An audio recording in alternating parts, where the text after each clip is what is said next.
I'm John Harwood of the New York Times and CNBC. It would be remarkable in any year for a black Democrat to lead presidential polls a week before Election Day.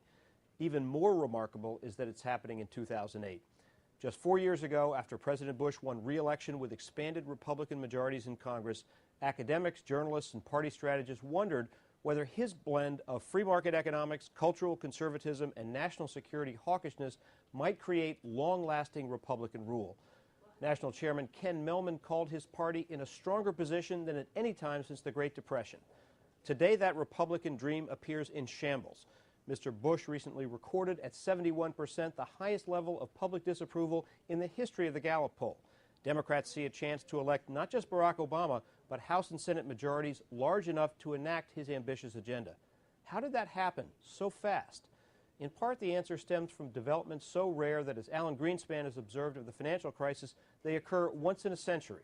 Hurricane Katrina shattered the administration's reputation for domestic competence, just as problems in Iraq eroded its national security credibility. Not even partisan critics of Republican policies anticipated how a pricked housing bubble would devastate Wall Street like a giant cluster bomb and damage the entire economy. But another part of the explanation may lie in an underappreciated reality of 21st century politics. Despite the nation's polarization along partisan and ideological lines, the contingent of unattached swing voters remains large enough to rapidly undercut any Democratic or Republican coalition in reaction to shifting events.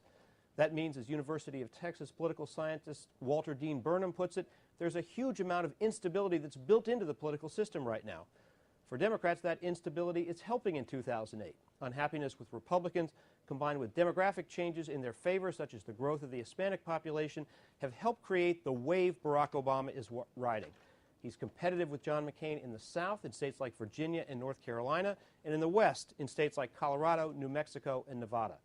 But even if Obama wins those red states and the election, there's no guarantee Democrats could hold them beyond 2008.